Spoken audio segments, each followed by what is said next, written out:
We've just lost our engine, and now we have to find a place to land in the mountain. Now, welcome back everybody to the channel. In today's video, let's go ahead and crash some planes again. Planes like this one. And oh no! We've got an engine failure. What a familiar sight. We're flying above mountains in a single engine, small private plane, and we have an engine failure. What are we supposed to do? I don't know. What do we do? What do we say?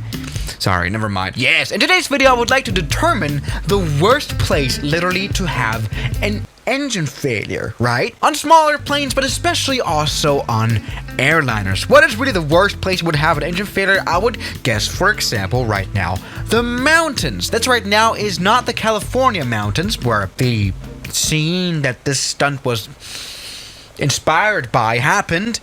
No, we are right now in the Spanish Pyrenees, which I would suggest is a very, very bad place to have an engine failure like we're having right now. I mean, there are not many airports here. Pretty much in front of us, there should be Andorra Airport. You know what, I can actually see it right here.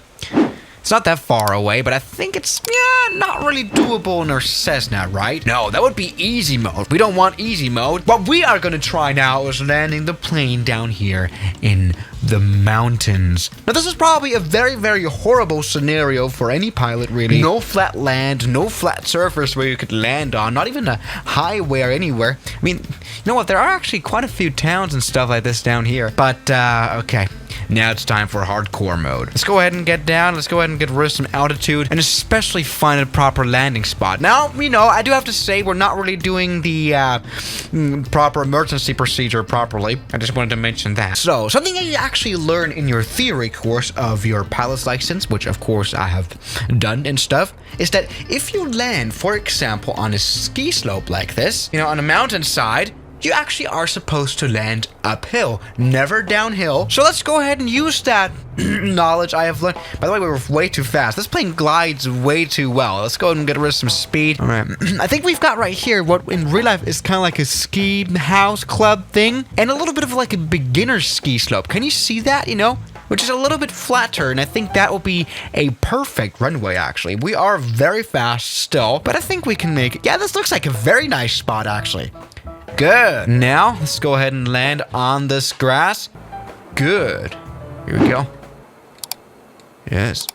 Okay, it's been a bit of a hard landing, but there we go, nicely on grass. Yes, this is what it looks like. And it was actually a proper beginner ski slope right here. I guess, you know what? Most ski slopes that you would see in summer, you know, have proper, you know, nice grass. And this has been actually quite a survivable landing. So, take that, Trevor Jacob. It's not even that hard to land a plane on a mountain. Okay, of course, in real life, this would have looked a lot different. But no, in a small private plane, this is not rocket science. What is rocket science, though, is landing a rocket, or how about we go for a little 737? Yes. All right, so welcome aboard the 737. Now, this is something that I very much desperately have to mention. This kind of case that we're kind of trying to simulate right here is very rare. First of all, a normal airliner, of course, flies at an altitude of 30,000 feet here with working engine. Second of all, you know, for both engines to fail, that is very, very rare. But third of all, if they do... Wait a second.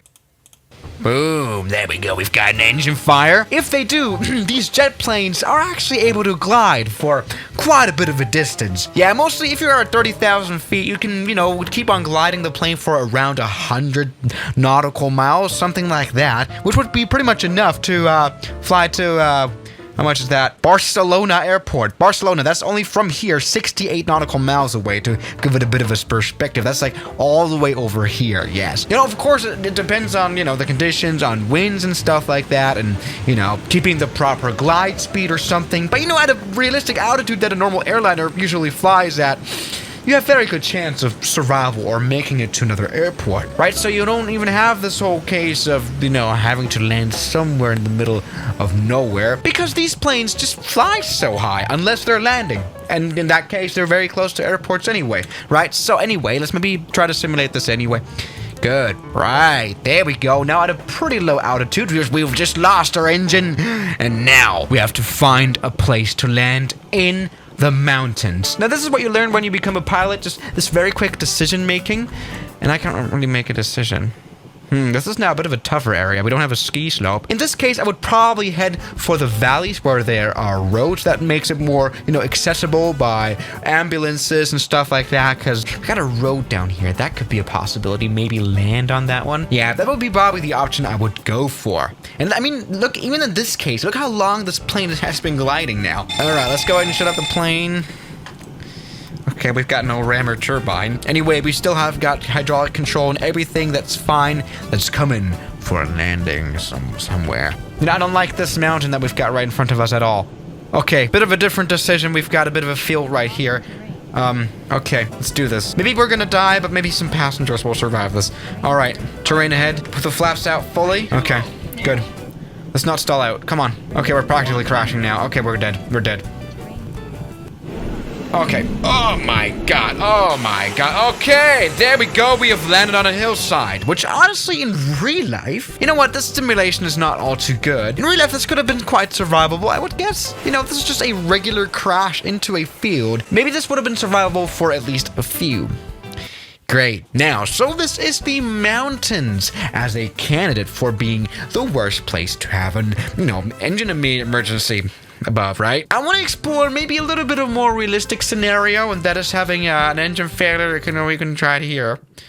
Above the sea and stuff. All right. Now, welcome to the Mediterranean Sea. The thing about the Mediterranean Sea is that it's not very large. So in this case, we could, for example, fly back to Perpignan, which is 50 nautical miles away. We at least need 100 to die. But of course, there are bigger oceans like the Pacific Ocean, for example. That is, the place where it is possible to have a crash water landing, which in most cases is unsurvivable, right? So yes, the ocean, that's probably a good one, a realistic example especially. But again, also super unlikely, with most modern planes, with the ETOP certification, these engines are so reliable. Like, they're never going to be failing, and especially both at the same time, or four at the same time. When is that going to happen? Pretty much nowhere. Oh, this is great. Even though the survival chances aren't zero on that one either, I gotta say. There you go. Yes, alright, that's just been a regular Reiner landing, minus 800 feet per minute. Come on, that's been good. Yeah, nice. And oh no, we're going water skiing. This is no problem apparently here in the 737, I can tell. Good. So yeah, guys, that is the worst places to have a engine emergency. Probably the ocean again. Yeah. I'll see you guys tomorrow. As always, good night. Now, thank you to all my members here on YouTube like Spice, Robbie, Middle Aged, Levi, Junk in the Trunk, Mubarak, Darren K, Old Man, Moritz, John, Kelly Chaos, Death Rider, Ragings, Noah, Yes Aviation, British 001, Saturn, Cat, Suno, Shadow, New York, and Jackie Boy.